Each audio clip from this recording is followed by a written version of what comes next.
Hi everyone, स्वागत है आपके अपने चल सरकारी नौकरी में। 42,000 डीएलएड प्रशिक्षुओं का सपना रह गया अधूरा। क्यों अधूरा रह गया? क्योंकि भी हाल ही में डीएलएड का रिजल्ट आया है। इसमें 42,000 प्रशिक्षुओं का रिजल्ट में फेल दिखा रहा है। वे लोग यूपी टेट 2021 में जो 2020 के नाम से आएगा उसमें शामिल होना चाह रहे थे, लेकिन अब वे शामिल नहीं हो पाएंगे। बात करें यूपी टेट आखिर 2021 आएगा कब, जो कि 2020 के नाम से आने वाला है। इस वैकेंसी को, इस नोटिफिकेशन को लेट क्यों किया जा रहा है, कभी ये सोचा है आपने? तो मैं बता दूं आपको, सुपर टेट को लेट करने का बस प्लान है। सुपर टेट को लेट कैसे करेंगे? ऐसे लेट करेंगे कि यूपी टेट बोलेंगे यूपी टेट भी आया नहीं, इसका एग्जाम नहीं हुआ, सुपर टेट कैसे निकालना भाई। जबकि अभ्यर्थियों का क्या कहना है कि सुपर टेट को पहले हिला दो, यूपी टेट के पहले ही, सी टेट के पहले ही करा दो। उसको देखते हुए अभ्यर्थी कोर्ट भी जा रहे हैं। अभी वो भी मामला मैं वीडियो में आगे बताऊंगा। तो अभ्यर्थी लगातार ये मांग कर रहे हैं कि सुपर टेट को निकाला जाए, जबकि सरकार ये कह रही है कि नहीं, यूपी टेट कराऊंगा फिर सुपर टेट कराऊंगा। तो यूपी टेट का नोटिफिकेशन इसी महीने जारी किया जाएगा। 7 मार्च को इसका डेट रखा गया, एग्जाम डेट 7 मार्च को कराने के लिए, और अप्रैल में इसका रिजल्ट निकाला जाएगा यूपी टेट का, और उसी अप्रैल में सुपर टेट को लाया जाएगा, जो कि इसका एग्जाम जून के आसपास होगा। जुलाई में रिजल्ट निकाल करके, जुलाई के फर्स्ट वीक में, और काउंसलिंग करा करके नवनियुक्तों को विद्यालयों में भेजने का प्लान है। फिलहाल सरकार का ये मैनिफेस्टो में कहना है।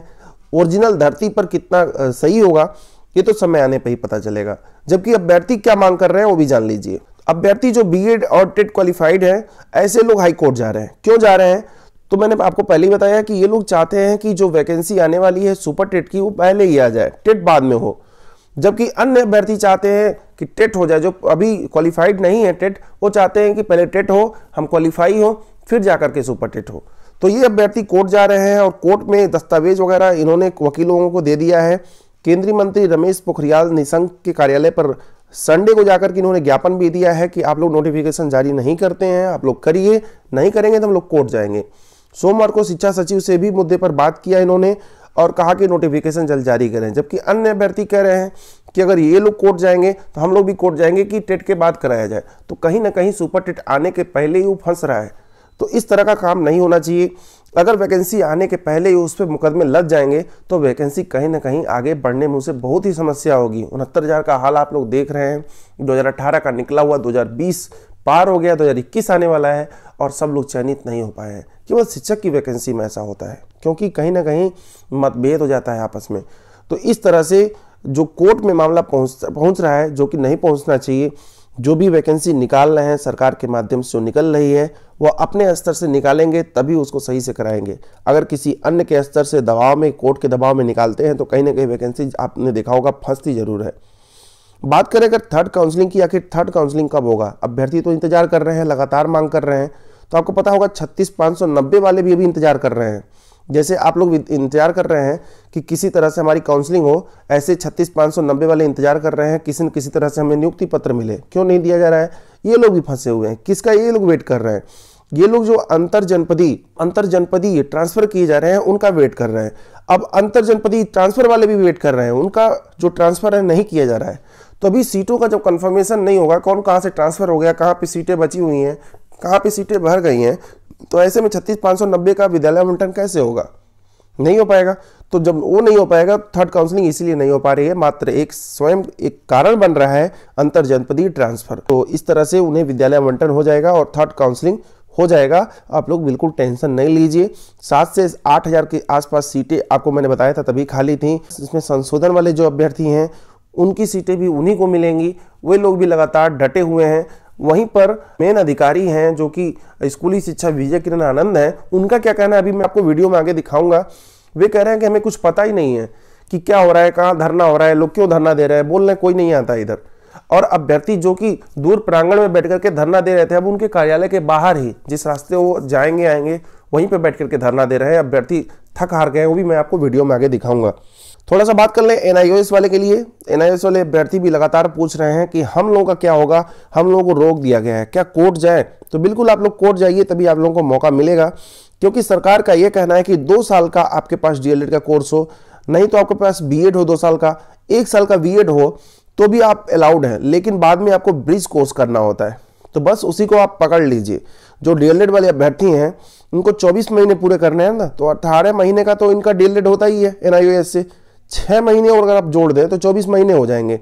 तो 24 महीने कैसे होंगे? यही वाला जो बीएड वाले ब्रिज कोर्स करते हैं 6 महीने का ज्वाइनिंग के बाद, जो कि अलाउड होता है करना, वही लोग आप भी मांग करें कि जो बीएड वालों को ब्रिज कोर्स करने के लिए बोला गया है वही मेरे को भी करने को बोला जाए, तो 6 महीने में वो भी पूरा हो जाएगा, आप लोग अलाउड हो जाएंगे। और किसी तरह से मांग करेंगे तो शायद आप लोगों की मांग कहीं ना कहीं रोक दी जाएगी। आप लोग ये बात बिल्कुल कह सकते हैं, जो अभ्यर्थी विरोध कर रहे हैं कि एनआईएएस वाले ना हो, भाई आप लोग क्यों विरोध कर रहे हैं? सबका बराबर अधिकार है, सब लोग बराबर तरीके से आए हुए हैं। आपका भी कोई अगर विरोध करे तो कैसा लगेगा? जैसे बीएड वाले विरोध कर रहे थे बीटीसी का, बीटीसी वाले विरोध कर रहे थे बीएड वालों का, तो आपस में न लड़ करके सब लोग एकजुट होकर के सीटों की संख्या को बढ़वाइए। आप लोग सरकार को दबाइए कि सीटों की संख्या बढ़ाइए, क्योंकि सीटों को लेकर के लफड़ा है कि वो ना हो, मैं ना हूँ, इनको ना होने दिया जाए। मात्र एक कारण सीटों की संख्या होना है, तो एनआईएएस वालों को ऐसे मुक्ति मिल सकती है, ऐसे वो बच सकते हैं और एक तरह से वैलिड भी है।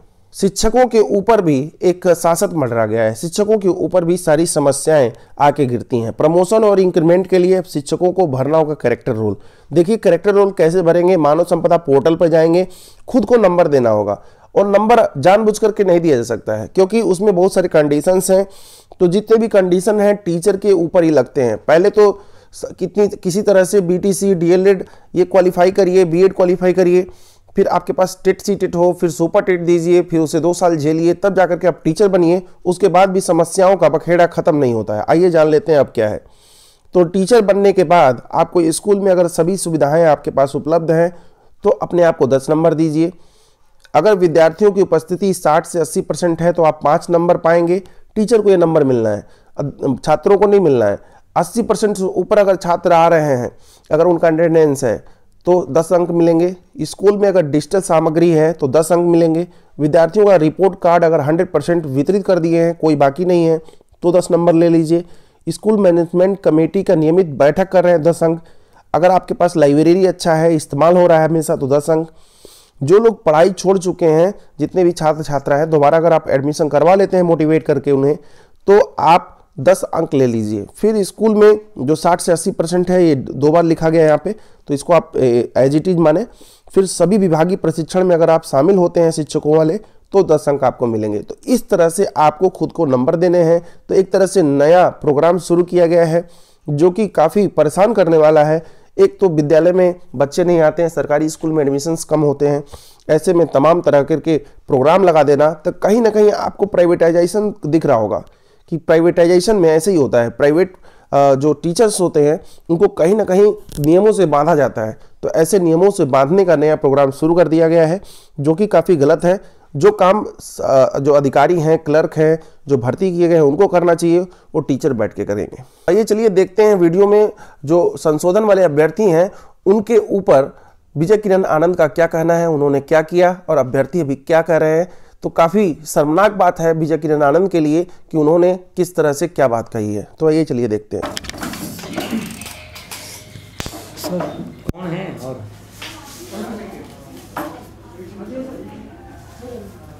बीते 35 दिनों से छात्र धरनारत हैं। कहाँ पे? कहाँ पे? कहाँ पे? आपके कार्यालय के बाहर। आज तो बिल्कुल आइए सही जाइए बैठिए। हाँ।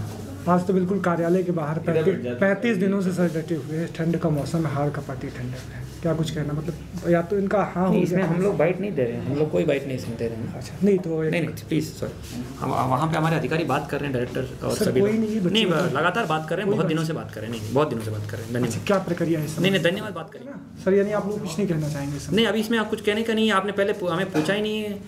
ऐसा नहीं होता है ना, प्रक्रिया ऐसी नहीं होती है। अच्छा तो ठीक है, आप अगर जो भी बात है मुझे पूछ लीजिए, हम लोग कभी मीडिया को मना नहीं करते हैं। ठीक है, तो हम ऑन कैमरा नहीं ऑफ कैमरा बात कर लेते थे। हम नहीं, ऑफ कैमरा की बात नहीं है, ये तो शिक्षकों से लगातार बात हो रही है। ये कौन कह रहा है 35 दिनों से बैठे हैं? ये कौन कह रहा है 35 दिनों से बैठे हैं? ये कौन कह रहा है 35 दिनों से बैठे हैं? कभी बहुत सारे धरने यहाँ पे हुए हैं, बहुत सारे मुद्दों में हुए हैं, अलग अलग लोगों ने किया है, तो उनसे अलग अलग बातचीत चल रही है। कोई ऐसा मामला नहीं है जहाँ पे बातचीत नहीं हो रही है या कार्रवाई प्रक्रिया नहीं है। सर ये स्पेसिफिक स्टूडेंट इतने दिनों से डटे हुए? नहीं, ऐसा कोई बात नहीं है, स्पेसिफिक स्टूडेंट्स की बात नहीं है। यहाँ पे कोई नहीं है, आप शाम को आकर के कोई नहीं है। यहाँ पे कोई नहीं है, आप शाम को आकर के कोई नहीं है। यहाँ पे कोई नहीं है, आप शाम को आकर के कोई नहीं। अलग अलग दिन अलग अलग संगठन आके करता है। मंत्री जी का अध्यक्षता तक बातें हुई हैं। 8 दिन से लगातार। हमें ज़्यादा पता है आपको। सर मैं 8 दिन से यहाँ पे ग्राउंड जीरो पे अभी मुझसे क्या करना चाहते हैं आपसे? मैं ये कंफर्मेशन चाह रहा हूँ छात्रों के संबंध में क्या प्रक्रिया चल रही है। कौन से मुद्दा है बताइए? यहाँ तो 10 संगठन काम कर रहे हैं। मुद्दा इनका संशोधन का है कि इनकी नियुक्ति, उसमें शासन में प्रक्रिया चल रही है। ज्वाइनिंग लेटर इनको नहीं दिया जाए। शासन पर प्रक्रिया चल रही है, उसमें विसंगतियों के बारे में। एक शासन 4 दिसंबर को हो गया था, उसके बाद जनपद की कमेटी ने हमें भेजा है, हम उसमें कार्रवाई प्रक्रियाधीन है। ये लड़कों को पता है। ठीक।